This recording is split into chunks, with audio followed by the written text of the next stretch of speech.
عبادت کرنے والے کو ہم جاہل کیسے کہہ سکتے ہیں؟ ہماری مساجد میں بزرگ عبادت کر رہے ہوں اور ہم کہیں کہ یہ جاہل ہے اور اللہ کے نبی نے اس کو پسند نہیں کیا، تو ذہن میں سوال تو آتا ہے، وہ تو عبادت کر رہا ہے، وہ تو دین کا کام کر رہا ہے، اللہ کی عبادت میں مصروف ہے، وہ کیسے بندہ جو ہے اللہ تعالیٰ کو یا اللہ کے نبی کو ناپسند ہو سکتا ہے؟ یا اسلام کی کمر اس نے کیسے توڑی ہے، اسلام کو نقصان کیسے پہنچایا؟ تو اب اس کو سمجھنے کی ضرورت ہے۔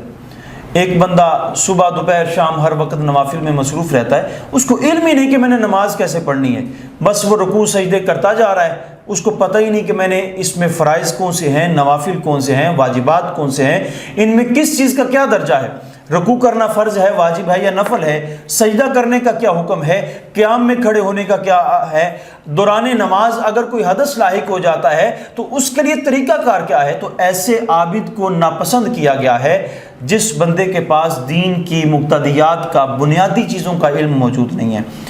اور ایک اور بھی مثال اس میں دی جا سکتی ہے۔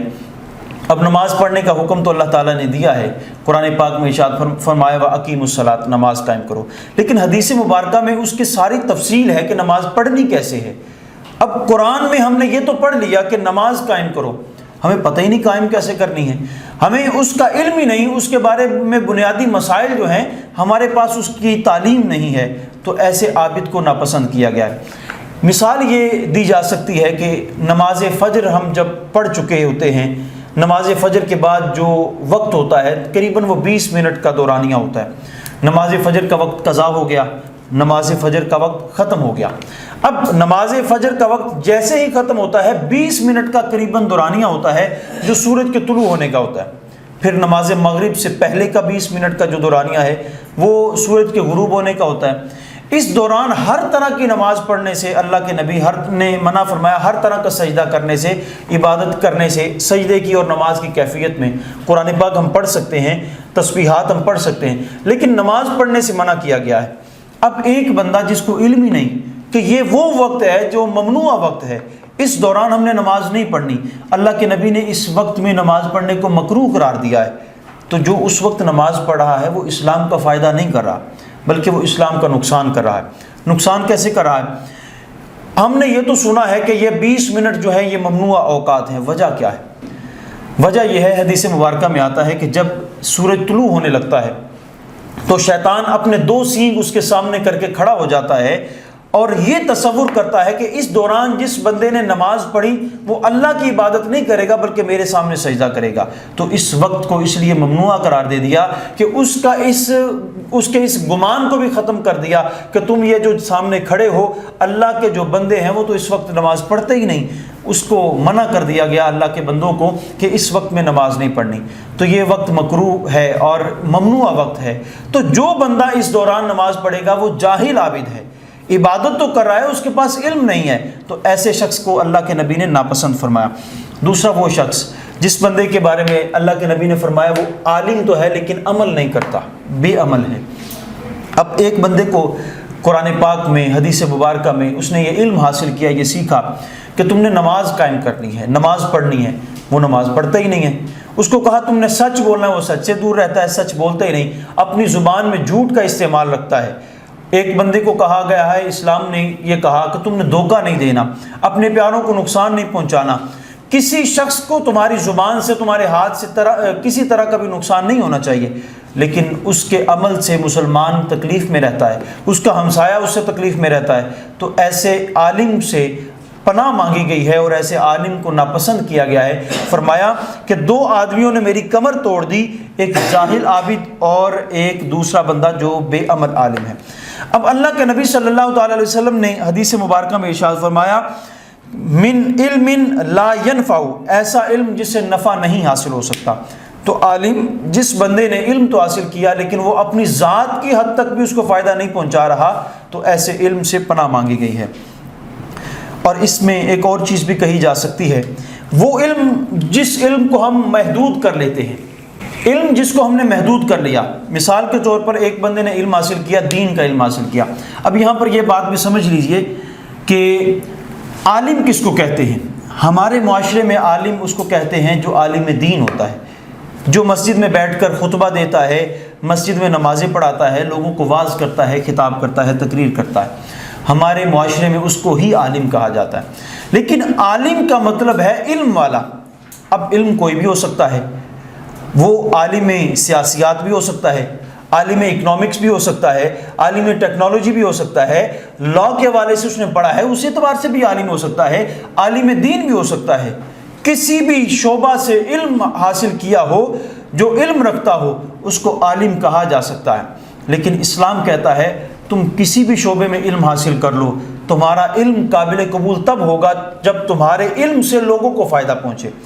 جب ایک انسان اپنے علم کو محدود کر لیتا ہے، اس محدود علم سے لوگ فائدہ نہیں اٹھا سکتے، وہ اپنی ذات کی حد تک تو ہو سکتا ہے، جو اس نے پڑھا ہے وہ آگے پڑھا کے، وہ جو اس نے پڑھا ہے یا جو فن سیکھا ہے اس سے وہ اپنے کام کر کے کمائی تو کر لیتا ہو، لیکن لوگ اس سے فائدہ نہیں اٹھا رہے، تو ایسے علم کو ناپسند کیا گیا ہے۔ تو اللہ کے نبی صلی اللہ تعالی علیہ وسلم نے ارشاد فرمایا، اللہ کے نزدیک قیامت کے دن مرتبہ کے اعتبار سے سب سے بدترین شخص وہ ہوگا، بہترین نہیں بلکہ بدترین شخص وہ ہوگا، وہ عالم ہوگا جس کے علم سے نفع حاصل نہ کیا گیا ہو۔ ایک بندہ خود تو پڑھ لیتا ہے، خود تو دین سیکھ لیتا ہے، خود تو کوئی فن حاصل کر لیتا ہے، لیکن اپنے نہ کوئی شاگرد تیار کرتا ہے، نہ ہی لوگوں کو اس چیز کے بارے میں بتاتا ہے، تو ایسے عالم کو ناپسند کیا گیا ہے جو اپنے علم کو اپنے تک محدود رکھتا ہے۔ اب پہلے آج سے کچھ عرصہ پہلے یہ ایک بات کہی جاتی تھی کہ مدرسوں میں جو ہے وہ علم محدود ہوتا ہے، صرف وہاں جو جاتا ہے یا قاعدہ پڑھتا ہے، سپارہ پڑھتا ہے، قرآن پڑھتا ہے، حدیث پڑھ کے آ جاتا ہے۔ لیکن آج طریقہ مختلف ہو چکا ہے۔ آج مدارس کے اندر بھی اسلامیات کے ساتھ، عربی کے ساتھ، قرآن پاک کے ساتھ، حدیث کے ساتھ انگلش بھی پڑھائی جا رہی ہے، آج اکنامکس بھی پڑھائی جا رہی ہے، آئی ٹی پڑھائی جا رہی ہے، یہ جتنے بھی شعبے ہیں ان میں پڑھایا جا رہا ہے۔ اور میں نے ایک مدرسہ میں رہتے ہوئے ہی انگلش، اکنامکس اور یہ ساری چیزیں پڑھی ہیں، تو اس لیے میں یہ کہہ سکتا ہوں کہ آج دور ایسا آ چکا ہے کہ جب مدرسوں میں بھی علم محدود نہیں رہا، قدیم علوم کے ساتھ جدید علوم کو بھی پڑھایا جا رہا ہے، بلکہ ہماری یونیورسٹیز کے اندر بھی جہاں پر جدید تعلیمات دی جا رہی ہیں وہاں پر قرآن کی تعلیم کو بھی لازم کر دیا گیا ہے، وہاں حدیث مبارکہ کو بھی پڑھایا جا رہا ہے، یعنی دونوں چیزوں کو ایک ساتھ رکھ کے چلا جا رہا ہے۔ اور اسلام تو کہتا ہے تم علم حاصل کرو، اس کو پھیلاؤ۔ اگر ایک حدیث تم نے سنی ہے، ایک آیت تم نے یاد کی ہے، اس کو دوسرے تک پہنچا دو۔ اسی طرح اگر کسی طرح کا بھی علم انسان کے پاس ہے وہ اس کو دوسروں تک پہنچا دے، اس کو محدود نہ رکھے۔ جب وہ محدود رکھے گا وہ علم نافع کی بجائے غیر نافع ہو جائے گا، اور اس علم سے اللہ کے نبی صلی اللہ تعالی علیہ وسلم نے پناہ مانگی ہے۔ پھر اللہ کے نبی صلی اللہ تعالی علیہ وسلم نے ارشاد فرمایا، اس علم کی مثال جس سے نفع حاصل نہیں کیا جاتا، دوسروں کو فائدہ نہیں پہنچایا جاتا، اس کی مثال ایسے ہے کہ جیسے ایسا مال جس میں سے اللہ کی راہ میں خرچ نہیں کیا جاتا۔ اس مثال سے کتنا خوبصورت پیغام دیا ہے کہ اگر تمہارے پاس کسی طرح کا بھی علم ہے، تم کچھ بھی جانتے ہو، دوسروں کو اگر پہنچا دیتے ہو تو اس کا فائدہ ایسے ہی ہے جیسے تم نے اپنی حلال کمائی میں سے اللہ کی راہ میں خرچ کیا ہے۔ مال خرچ کرنا اور علم خرچ کرنا یہ دونوں مترادف ہیں۔ تو اللہ کے نبی نے یہ مثال دے کر واضح طور پر ارشاد فرمایا۔ اور محدود علم کی ایک اور مثال یہ بھی دی جا سکتی ہے کہ کچھ لوگ علم حاصل کرتے ہیں اپنی عزت کو بڑھانے کے لیے، اس کے لیے علم حاصل کرتے ہیں۔ وجہ یہ ہوتی ہے کہ ہم جب پڑھ لکھ جائیں گے لوگ ہمارے ساتھ علامہ کا لفظ لگا دیں گے، لوگ ہمارے ساتھ ڈاکٹر کا لفظ لگا دیں گے، ہماری جیسے ہی پی ایچ ڈی مکمل ہوگی لوگ ہمیں ڈاکٹر کہنا شروع کر دیں گے۔ اگر یہ مقصد ہے تو ایسا علم نافع نہیں بلکہ غیر نافع ہے، نقصان دہ ہے۔ اس علم کو ناپسند کیا گیا ہے۔ علم وہ پسند کیا گیا ہے جس علم سے قوم کو بھی فائدہ ہو، ملک و ملت کو بھی فائدہ ہو، اسلام کا بھی فائدہ ہو، اور انسان کی ذات جو ہے اس میں عاجزی و انکساری بھی پیدا ہو جائے۔ اور اگر علم انسان نے جھگڑا کرنے کے لیے، لوگوں سے بحث و مباحثہ کرنے کے لیے، جیسے آج ٹی وی چینلز پہ آپ دیکھتے ہیں بڑے بڑے جو ہوتے ہیں تبصرہ کرنے والے ایک دوسرے کے ساتھ جنگ کر رہے ہوتے ہیں، جانتے بھی ہوتے ہیں کہ ایسا جنگ کرنا ہمارے علم نے نہیں سکھایا، لیکن وہ الفاظ کی جنگ کر کے ایک اس پارٹی کے ساتھ ہو گیا، دوسرا دوسری سیاسی پارٹی کے ساتھ ہو گیا، کوئی کسی جماعت کے ساتھ کھڑا ہو کے پھر وہ ہر طرح کے سیاہ و سفید کو قبول کرتے ہوئے اس نے اپنی پارٹی کو ڈیفینڈ کرنا ہے۔ اور ہر طریقے سے، جیسے آج آپ لاء پڑھ رہے ہیں، آپ کے لیے بھی یہ بات ضروری ہے، آپ کو کیس وہی لینا چاہیے جس میں آپ کو صداقت نظر آئے، لیکن وکیل کہتا ہے عام طور پر آج کے ہمارے معاشرے میں وکیل یہی چاہتا ہے کہ ہم کیس پکڑ لیں، چاہے اس کی بات سچی ہے یا جھوٹی ہے، دوسرے کو وہ فائدہ پہنچا رہا ہے یا نقصان پہنچا رہا ہے، میں نے یہ کام کرنا ہے، مجھے اس سے اتنے لاکھ روپے مل جانے ہیں، اتنا فائدہ مالی طور پر ہو جانا ہے۔ اب وہ وکیل جو ہوتا ہے جو جانتا ہے یہ ناحق ہے، یہ جھوٹا ہے، میرا کلائنٹ جو ہے یہ غلط بات کر رہا ہے، میرے کلائنٹ کے پاس صداقت نہیں ہے، تو ایسا وکیل جو ہوتا ہے وہ ایسے ایسے حربے اور طریقے سکھاتا ہے کہ تم نے جب جج کے سامنے پیش ہونا ہے تم نے یہ بات کہنی ہے، جب جج یہ سوال کرے یا دوسرا فریق مخالف کا وکیل یہ سوال کرے تو تم نے یہ جواب دینا ہے، یعنی اس کو جھوٹ بولنے میں بھی مکمل طور پر معاونت کر رہا ہوتا ہے۔ حالانکہ اسلام کہتا ہے وَلَا تَعَاوَنُوا عَلَى الْإِثْمِ وَالْعُدْوَانِ، اگر تعاون کرنا ہے تو خیر اور نیکی کے کاموں میں کرنا ہے، اگر تعاون کرنے کی باری آئے اور تمہارے سامنے خیر کے علاوہ شر ہو تو تم نے اس کا ساتھ نہیں دینا۔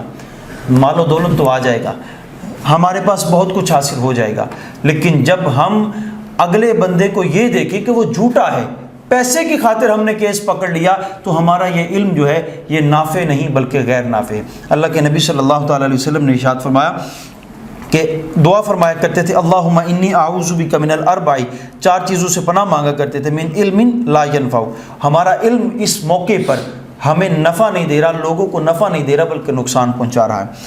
اب دوسرے نمبر پر ارشاد فرمایا ومن قلب لا یخشع، ایسا دل کہ جس میں خشوع نہیں ہے، جس میں ڈر نہیں ہے، قلب کہتے ہیں دل کو، اور ایسا دل جس میں خشوع نہیں ہے، خشوع کہتے ہیں ڈر کو، کسی کے سامنے ڈر جانا، دبک جانا، سہم جانا، سر کا جھک جانا، نگاہ جھکا لینا، کسی کا احترام کر لینا، کسی بڑے کے سامنے کھڑے ہو کر انسان کے بدن پر ہیبت طاری ہو جانا، اس چیز کو کہتے ہیں خشوع۔ جیسے نماز کے بارے میں کہا گیا ہے نماز پڑھو مکمل خشوع و خضوع کے ساتھ۔ جب ہمارے دل میں خوف الہی ہوگا، ہم اس بات کا خیال رکھیں گے ہم نماز پڑھ رہے ہیں، ہم ہاتھ باندھ کے کھڑے ہیں تو ہم کس کی بارگاہ میں کھڑے ہیں؟ یہ بارگاہ صمدیت ہے، یہ اللہ کی بارگاہ ہے، ہم اللہ کے حضور کھڑے ہیں۔ آپ کسی بڑے کے سامنے کھڑے ہوں، اپنے والد کے سامنے کھڑے ہوں، احترام کے ساتھ کھڑے ہوتے ہیں، اور ایسا ہی ہونا چاہیے۔ آپ کسی دنیا کے بڑے عہدے والے شخص کے پاس جاتے ہیں، مکمل اس کے پروٹوکول کا اہتمام کرتے ہوئے ادب کے ساتھ اس کے آفس میں جاتے ہیں، جیسے وہاں کے آداب ہیں ویسے کھڑے ہوتے ہیں۔ اللہ کے حضور حاضر ہونا ہے تو خشوع و خضوع کے ساتھ حاضر ہونا ہے۔ اللہ کی بارگاہ میں حاضر ہونے کے آداب یہ ہیں کہ جب آپ اللہ کے حضور حاضر ہوں تو خشوع و خضوع کے ساتھ۔ تو جس کے دل میں خشوع نہیں ہے، ڈر نہیں ہے، اللہ کا خوف نہیں ہے، اللہ کے عذاب سے وہ نہیں ڈرتا، تو ایسے شخص کی نماز جو ہے وہ قابل قبول نہیں ہے۔ جس کے مرضی و منشا میں اللہ کا ڈر ہی موجود نہیں ہے، جس کے خیالات میں اللہ تعالیٰ کا خوف ہی نہیں ہے، تو اس کی نماز تو قابل قبول کیسی ہو سکتی ہے؟ نماز اسی کی قبول ہوگی، عبادات اسی کی قبول ہوگی کہ جو اللہ کے حضور حاضر ہو کے اس بات کا خیال رکھے، اس بات کا لحاظ رکھے کہ ہم کس کی بارگاہ میں کھڑے ہیں، یہ کس کی بارگاہ ہے اور اس کا احترام کیا ہے۔ خشوع کا تعلق در حقیقت دل کے ساتھ ہوتا ہے، اس لیے دل کا کہا گیا ہے کہ جس دل میں خشوع نہیں ہے اس دل سے پناہ مانگو۔ اللہ کے نبی صلی اللہ تعالی علیہ وسلم خود اس دل سے پناہ مانگتے تھے جس دل میں خشوع نہیں تھا۔ پھر حضور سید عالم صلی اللہ تعالی علیہ وسلم اکثر یہ دعا فرمایا کرتے تھے یا مقلب القلوب ثبت قلبی علی دینک، اے دلوں کے بدلنے والے میرے اللہ میرے دل کو دین پر ثابت قدم رکھ۔ اور دین پر ثابت قدمی یہی ہے کہ اللہ کا خوف انسان کے دل کے اندر ہو۔ جب اللہ کا خوف انسان کے دل میں موجود ہوگا تو پھر انسان جیسے ہی اللہ کا حکم آئے گا اسی لمحے اللہ کے حکم کو بجا لائے گا، اور لوگوں کو اس سے فائدہ ہوگا کہ یہ بندہ جو ہے کبھی کسی کو نقصان نہیں پہنچاتا۔ وہ نقصان اسی لیے نہیں پہنچاتا، وہ جانتا ہے کل قیامت والے دن میں نے اللہ کے حضور پیش ہونا ہے، جب پیش ہونا ہے تو اللہ کے حضور وہ ساری چیزیں آ جانی ہیں، تو وہ خوف کی وجہ سے لوگوں کو نقصان پہنچانے سے ڈر جاتا ہے۔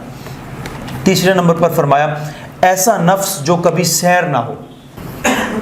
سیر کہتے ہیں کسی چیز کا بہت زیادہ حاصل ہو جانا یا بہت زیادہ کسی چیز کا کھا لینا پی لینا، تو اس چیز کو کہتے ہیں سیر، یعنی بہت زیادہ۔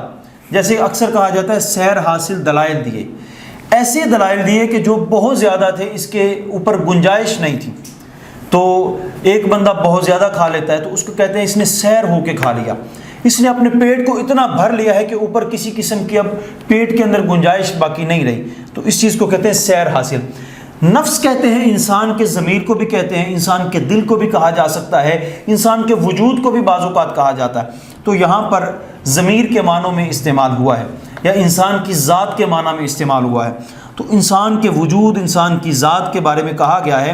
نبی کریم صلی اللہ تعالیٰ علیہ وسلم نے جن باتوں سے اللہ کی پناہ مانگی ہے ان میں ایک نفس ہے جو کبھی سیر نہیں ہوتا، وہ نفس جو دنیا طلبی میں لگا رہتا ہے۔ انسان چاہتا ہے کہ میرے پاس دولت کا انبار ہو، جیسا کہ حدیث مبارکہ میں آتا ہے کہ ابن آدم کی یہ خواہش ہوتی ہے کہ اگر اس کے پاس ایک پہاڑ کے برابر سونا ہے تو وہ چاہتا ہے اس کے برابر ایک وادی اور ہو جو سونے کی بھری ہو اور وہ مجھے مل جائے۔ تو ابن آدم کی یہ روش ہے، اس کی سرشت میں یہ شامل ہے، اس کی نیچر میں یہ چیز شامل ہے کہ وہ ایسی چیز کو طلب کرتا ہے جو دنیاوی لالچ والی چیز ہو۔ تو انسان کا وجود، انسان کا نفس جو ہے وہ دنیا طلبی میں لگا رہتا ہے۔ تو اللہ کے نبی صلی اللہ تعالیٰ علیہ وسلم نے یہ فرمایا کہ ایسے نفس سے پناہ مانگو جو دنیا طلبی میں، جو لالچ میں لگا رہے، دوسروں کے حق کو مارنے میں مصروف رہے، دوسرے لوگوں کا حق کھانے میں مصروف رہے، اپنے حقوق نہ ہوتے ہوئے بھی اپنے حقوق مانگے اور دوسرے کے حقوق کھانے کے باوجود بھی یہ سمجھے کہ میں حق پر ہوں۔ تو ایسے نفس سے پناہ مانگی گئی ہے۔ حضور سید عالم صلی اللہ تعالیٰ علیہ وسلم نے ارشاد فرمایا، دو بھیڑیے جو بکریوں کے جھنڈ میں چھوڑ دیے جائیں وہ ان کو اتنا برباد نہیں کرتے جتنا مال اور جاہ کی ہرس انسان کے دین و دنیا میں بربادی پیدا کرتی ہے۔ جھنڈ کا مطلب ہوتا ہے ایک بہت بڑا لشکر ہو، یا جیسے مکھیوں کا جھنڈ ہوتا ہے، اچانک وہ اپنے چھتے سے اڑتا ہے اور اکٹھے ہو کر ایک مقام کی طرف نکل جاتے ہیں۔ اسی طرح جو بکریوں کے ریوڑ کی مثال دی گئی ہے کہ بہت زیادہ بکریاں جہاں پر جا رہی ہوں اس کو بکریوں کا جھنڈ اور ریوڑ بھی کہا جاتا ہے۔ تو دو بھیڑیے اس جھنڈ میں آ جائیں، اس ریوڑ میں آ جائیں، وہ بکریوں کو کھا کے اتنا نقصان نہیں پہنچاتے کہ جتنا نقصان انسان کے ایمان کے اندر، انسان کا جو مال و دولت کا لالچ اور انسان کی عزت کا لالچ جو ہے وہ انسان کے ایمان کو نقصان پہنچاتا ہے۔ جاہ کہتے ہیں عزت کو، جیسے جاہ و جلال کا لفظ استعمال کیا جاتا ہے۔ تو کہا مال اور جاہ کا جو لالچ ہے، ہرس ہے، یہ اس سے بھی زیادہ نقصان پہنچاتا ہے کہ دو بھیڑیے جب کسی ریوڑ میں گھس جائیں تو وہ نقصان پہنچاتے ہیں۔ تو اسی طرح چوتھے نمبر پر حدیث مبارکہ میں ذکر کیا جاتا ہے وَمِن دُعَاءٍ لَا يَسْمَعُ، اور ایسی دعا سے پناہ مانگی گئی ہے جو دعا قبول نہیں ہوتی، ایسی دعا جو نہ سنی جائے۔ لا یسمعُ کا لفظ ذکر کیا گیا ہے، ایسی دعا جو سنی نہ جائے۔ اللہ تعالیٰ کی بارگاہ میں ہم دعا کرتے ہیں، یہ کیسے ہو سکتا ہے اللہ تعالیٰ ہماری آواز کو نہ سنے، ہماری دعا کو نہ سنے؟ اللہ تعالیٰ تو یہ کہتا ہے تم دعا کرو میں قبول کروں گا۔ تمہاری دعا کرنا ہے اور اللہ کی طرف سے قبولیت کی گارنٹی آنا ہے، لیکن کون سی دعا قبول نہیں کی جاتی؟ ایسی دعا جس دعا کے قبول ہونے میں رکاوٹ ہمارے اعمال آ جاتے ہیں۔ حضور سید عالم صلی اللہ تعالیٰ علیہ وسلم نے ارشاد فرمایا جب انسان ایک برا عمل کرتا ہے، گناہ کرتا ہے، اس کے دل پر ایک سیاہ رنگ کا نشان لگا دیا جاتا ہے۔ جیسے مثال کے طور پر آپ دیکھیں یہ مکمل وائٹ بورڈ ہے، ایک نشان جب ایک بندہ گناہ کرتا ہے تو لگ جاتا ہے، دوسرا گناہ جب کرتا ہے تو اس کے ساتھ دوسرا گناہ، اس طرح یہ نشانات لگنے لگ جاتے ہیں یہاں تک کہ وہ پورے کا پورا دل اس کا سیاہ ہو جاتا ہے۔ اب جب مکمل دل اس کا سیاہ ہو جاتا ہے، سیاہ ہونے کے بعد اس کو گناہ ہی نہیں لگتا، وہ گناہ کو گناہ سمجھتا ہی نہیں۔ جیسے آج ہم آسانی کے ساتھ چلتے پھرتے جھوٹ بول دیتے ہیں، ہم تصور بھی نہیں کرتے کہ اس کا کتنا زیادہ گناہ ہے۔ ہم چلتے چلتے لوگوں کو نقصان پہنچا دیتے ہیں، ہم کسی کی دل آزاری کر دیتے ہیں، کسی کو دکھ پہنچا دیتے ہیں۔ طرح طرح کے ہمارے چھوٹے چھوٹے اعمال جو ہمیں معلوم ہوتے ہیں، حقیقت میں وہ ہمارے دل کے اوپر سیاہ رنگ کا دھبا لگاتے جا رہے ہیں جس سے دل سیاہ ہو جاتا ہے۔ اور جب دل سیاہ ہو جاتا ہے تو پھر انسان کی دعا کی قبولیت میں رکاوٹ آ جاتی ہے۔ انسان جب حلال رزق نہیں کھاتا، انسان کے رزق میں حرام کی ملاوٹ آ جاتی ہے تو یہ دعا کی قبولیت میں آڑ آ جاتا ہے، رکاوٹ بن جاتا ہے۔ یہ اتنی بڑی رکاوٹ ہے کہ اگر حرام کھانے والا شخص اپنے عمل سے باز نہیں آتا تو اس کی دعا قبول نہیں کی جاتی۔ تو اللہ کے نبی صلی اللہ تعالیٰ علیہ وسلم نے ارشاد فرمایا وَمِن دُعَاءٍ لَا يَسْمَعُ، ایسی دعا جس سے جو نہ سنی جائے اس سے پناہ مانگو۔ تو اللہ کے نبی صلی اللہ تعالی علیہ وسلم نے ان 4 چیزوں سے پناہ مانگنے کا ہمیں حکم دیا۔ نمبر 1، ایسا علم جو نفع نہیں پہنچاتا۔ دوسرا، ایسا دل جس میں خوف نہیں ہوتا، ایسا نفس جو سیر نہیں ہوتا، کبھی نہیں وہ بھرتا، ایسی دعا جو نہ سنی جائے۔ تو یہ 4 چیزیں جو ہیں اللہ کے نبی صلی اللہ تعالی علیہ وسلم نے اس سے پناہ مانگی ہیں۔ اس کے ساتھ ایک اور حدیث مبارکہ ہم پڑھیں گے، حدیث نمبر 10 ہے۔ عن ابن مسعود عن النبی صلی اللہ تعالی علیہ وسلم قال لا تزول قدم ابن آدم یوم القیامت من عند ربه حتى يسأل عن 5 عن عمره فيما افناه وعن شبابه فيما ابلاه وعن ماله من اين اكتسبه وفيما انفقه وماذا عمل فيما علم۔ اس کا آخری جو جز ہے وہ ہماری پچھلی حدیث مبارکہ کے ساتھ مطابقت کچھ نہ کچھ رکھتا ہے۔ حضرت عبداللہ ابن مسعود رضی اللہ تعالیٰ عنہ سے روایت ہے کہ رسول کائنات صلی اللہ تعالیٰ علیہ وسلم نے ارشاد فرمایا، قیامت کے دن بندے کے قدم اس وقت تک نہ ہٹیں گے جب تک کہ اس سے 5 قسم کے سوال نہ کر لیے جائیں۔ یہ ترمذی شریف میں حدیث مبارکہ موجود ہے۔ حضرت عبداللہ ابن مسعود فرماتے ہیں کہ ایک بندہ جب کل قیامت والے دن اللہ کے حضور حاضر ہوگا، اس سے 5 قسم کے سوال کیے جائیں گے۔ جب تک وہ 5 سوالوں کے جواب نہیں دے لے گا تب تک اس کو اللہ کے بارگاہ سے پیچھے ہٹنے کی اجازت نہیں ہوگی۔ ان میں سے پہلے نمبر پر یہ سوال کیا جائے گا، اس کی عمر کے متعلق سوال کیا جائے گا کہ اس نے اپنی عمر کو کہاں پہ گزارا ہے، اس نے اپنی زندگی کو کہاں پہ صرف کیا ہے۔ نمبر 1، عمر کہاں گزاری کا کیا مطلب؟ اللہ تعالیٰ تو جانتا ہے کہ میرا بندہ فلاں مقام پہ فلاں علاقے میں رہتا رہا، اس نے فلاں انداز میں زندگی گزاری ہے، لیکن اللہ کے حضور حاضر ہو کر یہ جواب دینا ہے کہ ہم نے اپنی زندگی کو اللہ کے کاموں میں لگایا، نیک کاموں میں لگایا یا برے کاموں میں لگایا؟ کیا ہم اپنے جس شعبہ سے تعلق رکھتے تھے اس کے ساتھ ہم نے وفا کی یا نہیں؟ کیا ہم نے کوئی کرپشن وغیرہ تو نہیں کی؟ کیا ہم نے اپنے اس شعبے کے ساتھ یا اپنے ساتھ ریلیٹڈ جتنے بھی لوگ تھے ان کے ساتھ انصاف کیا ہے یا نہیں کیا؟ اپنے جو ماتحت لوگ ہیں، اپنے جو انڈر کام کرنے والے ہیں، ان کے ساتھ کیا ہم نے انصاف کیا ہے، ان کے پورے حقوق کا خیال کیا ہے یا نہیں کیا؟ یہ ساری چیزیں جتنی بھی ہیں انسان کے سامنے آ جائیں گی اور انسان اللہ کے سوال کا جواب اسی لمحے دے گا۔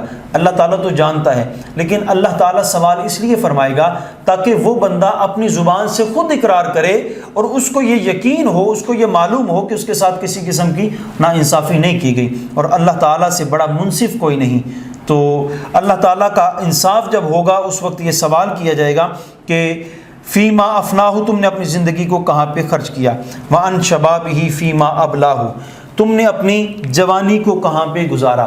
جوانی کہاں پہ گزاری؟ جوانی کا ذکر کیوں کیا گیا؟ بعض اوقات ایسا ہوتا ہے، بلکہ عام طور پہ یہ ایسا ہوتا ہے، پوری عمر انسان اپنے جس محکمے میں کام کر رہا ہے وہاں پہ کرپشن بھی کرتا رہا، جھوٹ کا کام بھی کیا اور ہر طرح کا دھوکہ دہی بھی کی، لیکن جب ریٹائرمنٹ ہوئی تو مسجد میں ڈیرے لگا لیے اور مسجد میں مصلی اور تسبیح لے کر بیٹھ گئے۔ حج کر کے آئے، حج کے بعد آ کر انسان مسجد میں آ کر بیٹھ گیا۔ کوئی بھی نیک عمل کرنے سے منع نہیں کیا گیا اسلام میں، لیکن کہا گیا ہے بہتر عمل وہ ہے جو جوانی میں کیا جائے۔ حدیث مبارکہ میں آتا ہے جو جوانی میں توبہ کرتا ہے اس کی توبہ کرنے سے شیطان چیخیں مار کے روتا ہے، اس کی جوانی کی توبہ سے شیطان اس کو روکتا ہے، لیکن جو جوان توبہ کر لیتا ہے وہ اللہ تعالیٰ کا پیارا اور محبوب ہو جاتا ہے۔ اللہ تعالیٰ اس کو اپنا پیارا اور پسند اپنے گھر والوں پہ خرچ کرتے ہیں، تو اللہ کے نبی نے فرمایا ایسا صدقہ جو تم اپنے گھر والوں پہ کرتے ہو وہ صدقہ سب سے بہتر ہے۔ تو انسان کمائے، لیکن اللہ کے نبی صلی اللہ علیہ وسلم نے یہاں پہ فرمایا جوانی کی توبہ اچھی ہے، اور اللہ تعالیٰ کل قیامت والے دن یہی سوال فرمائے گا کہ تو نے اپنی جوانی کو کہاں پہ گزارا۔ بڑھاپے میں جا کر تو اکثر لوگ توبہ کر لیتے ہیں، جب گناہ کرنے کی ہمت ہی نہیں رہی تو پھر تو توبہ جا کے کر لیتے ہیں، لیکن جب ہمت تھی اس وقت توبہ کی اور گناہ سے اپنے آپ کو بچا کے رکھا، یہی اصل عمر ہے جس عمر کے بارے میں کل قیامت والے دن سوال کیا جائے گا۔ وَأَن شَبَابِهِ فِيمَا أَبْلَاهُ، اس کی جوانی کے بارے میں سوال کیا جائے گا کہ اس کو تم نے کہاں پہ صرف کیا، کہاں پہ گزارا۔ وَأَن مَالِهِ مِنْ أَيْنَ اكْتَسَبَهُ، کہ اس مال کے بارے میں سوال کیا جائے گا کہ تو نے اپنے مال کو کہاں پہ لگایا۔ اس سے پہلے آئے گا مال کہاں سے کمایا، کہاں سے حاصل کیا۔ چوتھے نمبر پر آئے گا مال کہاں خرچ کیا۔ تیسرے نمبر پر یہ جو چیز ہے کہ مال آپ نے کہاں سے حاصل کیا اور کہاں پہ خرچ کیا. جیسے کہ پہلے بھی ایک دو باتیں آ گئی کہ حلال رزق کمانا عین عبادت ہے، اور اللہ تعالیٰ یہی چاہتا ہے کہ میرا بندہ حلال طریقے سے رزق حاصل کرے اور حلال کمائی ہی کرے. تو اللہ تعالیٰ کل قیامت والے دن یہ سوال کرے گا، کیا تم یہ جو بزنس کرتے تھے، تم یہ جو کام کرتے تھے، تم یہ جو شعبہ اختیار تم نے کر رکھا تھا، جو تمہارا ذریعہ معاش تھا، کیا اس ذریعہ معاش کو تم نے صحیح طریقوں سے استعمال کیا ہے یا نہیں؟ کیا یہ جو تمہارا مال کمانا ہے، اس مال کمانے میں تو نے جائز طریقہ استعمال کیا ہے یا نہیں؟ کیا تو نے یہ سیکھا ہے کہ دین اسلام کون سی بے اور کون سی شراء کو، کون سی خرید و فروخت کو جائز کہتا تھا اور کون سی خرید و فروخت کو ناجائز کہتا تھا؟ یہ کیا تم نے سیکھا ہے یا نہیں؟ تو اللہ کے نبی صلی اللہ علیہ وسلم نے فرمایا کل قیامت والے دن پوچھا جائے گا تم نے کہاں سے مال کمایا. وفیما انفقہ، اور تم نے کہاں پہ وہ مال خرچ کیا. اب پہلا سوال یہ ہوگا کہ مال کہاں پہ، ان دونوں سوالوں میں پہلا سوال یہ ہوگا کہ مال کہاں سے حاصل کیا، پھر لگایا کہاں پہ. بعض اوقات بندہ مال کماتا تو حلال طریقے سے ہے لیکن اس کو لگاتا اچھے طریقے پہ نہیں. انسان سینما میں فلم دیکھنے چلا جاتا ہے، انسان کوئی بھی گناہ ہو سکتا ہے، کسی گناہ کے کام پہ لگایا جا سکتا ہے، کسی طرح کا بھی کوئی گناہ ہو سکتا ہے، یا برے سفر کی خاطر انسان اپنے آپ کو لے کر چلتا ہے تو وہ جو اس سفر میں مال خرچ ہوا تو وہ سارے کا سارا کل قیامت والے دن اس کے بارے میں سوال کیا جائے گا کہ تم نے مال کو کہاں پہ خرچ کیا ہے. وَمَاذَا عَمِلَ فِيمَا عَلِمَ، اور کیا تم نے اس پہ عمل کیا، اس چیز پر عمل کیا جو تمہیں علم تھا، کیا تم نے اپنے علم پر عمل کیا؟ تو یہ سوال آخری جو سوال پانچواں کیا جائے گا، کیا جو تو نے پڑھا تھا اس پر عمل بھی کیا ہے یا نہیں. تو یہ اس پچھلے سوال کے ساتھ متعلق ہے کہ اللہ تعالیٰ نے قیامت والے دن اس سوال کو بھی لازم قرار دے دیا کہ کیا جو تم نے علم حاصل کیا اس کو دوسروں تک پہنچایا بھی ہے یا نہیں، کیا اس سے لوگوں کو کچھ سکھایا بھی ہے یا نہیں، علم جو حاصل کیا اس سے تمہاری ذات میں کوئی فرق آیا ہے یا نہیں. تو یہ کل قیامت والے دن اللہ تعالیٰ سوال فرمائے گا. تو 5 چیزیں ہیں جس کا سوال دیے بغیر اللہ کی بارگاہ سے واپس ہٹنا ممکن نہیں ہوگا. اس کے بعد ہی جزا و سزا جو ہوگی، جنت اور دوزخ میں جانے کا فیصلہ اس کے بعد ہوگا. پہلا سوال ہوگا کہاں پہ عمر گزاری، جوانی کہاں پہ گزاری، مال کہاں سے کمایا، مال کہاں پہ لگایا، کیا علم پر عمل کیا. یہ 5 چیزیں جو ہیں اس کے متعلق اللہ تعالیٰ قیامت والے دن سوال کرے گا. جب تک بندہ اس کا جواب نہیں دے سکے گا تب تک اللہ کے حضور سے واپسی ناممکن ہے. اس کے متعلق کسی کا کوئی سوال ہو؟